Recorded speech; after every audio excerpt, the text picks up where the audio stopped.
Welcome back. Remember to like, to share, and to subscribe.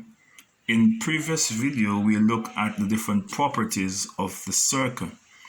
And two of the properties we want to look at in this video are the radius and the diameter.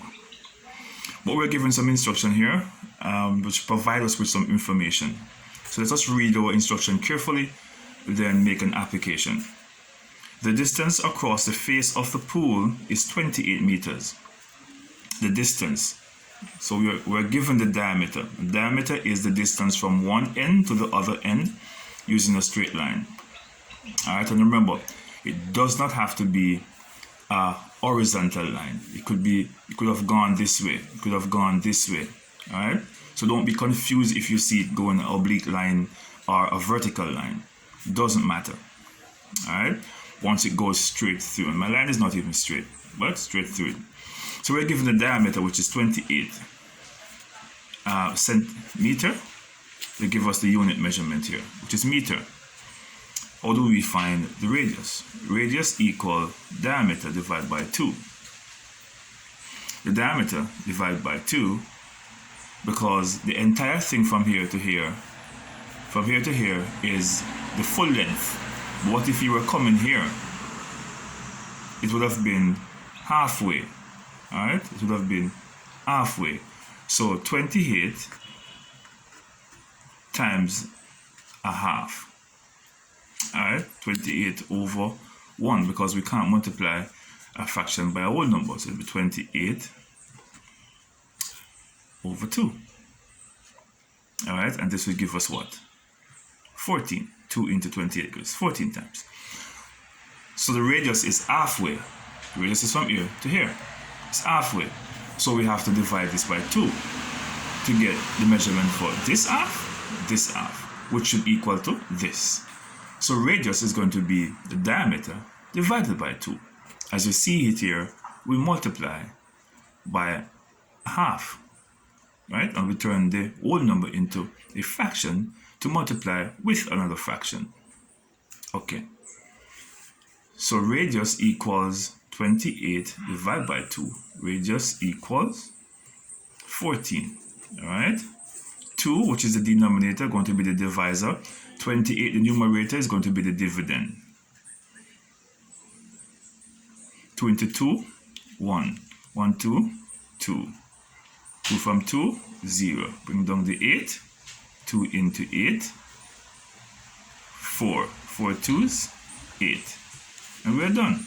So 2 into 28 is going to give us 14.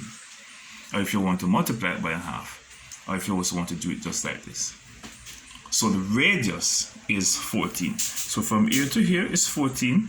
Over here to here is going to be 14. 14 plus 14 gives us 28. Is that cool? But we're also given another problem. The distance from the center to the distance to the center of the plate is 7 centimeters. Here we're given the distance from the corner, from one end to the center, is called the radius. Now if we're here to here, we're halfway. We need to find what's the distance to here to get the complete distance of the line across. So we want to find the diameter, which is the complete distance across. So here we know, which is 7, and here we don't know. But we know that this is half. So what could we do? All we need to do is to multiply r times 2 to give us the diameter. So 7 times 2 equals 14. The diameter is going to be 14. Because if over here is 7 and it is halfway, it means that over here is also 7. Right? Or we could say 7 plus 7 equal 14. Alright? Whichever way you want to do it. Alright? It's the same thing. You could add this to itself to get the entire diameter. Or you could just multiply it by 2 to get the diameter. Alright? So to find the diameter, if you are given the radius, you multiply it by 2 to get the diameter. If you are given the diameter, you divide it by 2 to get the radius. And that should be as simple as possible. This is what I want you to do. I want you to do this example for yourself. So if you're given this as 15 for the diameter, I want you to find the radius. And if you're given this as the radius, which is 9, I want you to find diameter. Find those and text the answer in the chat.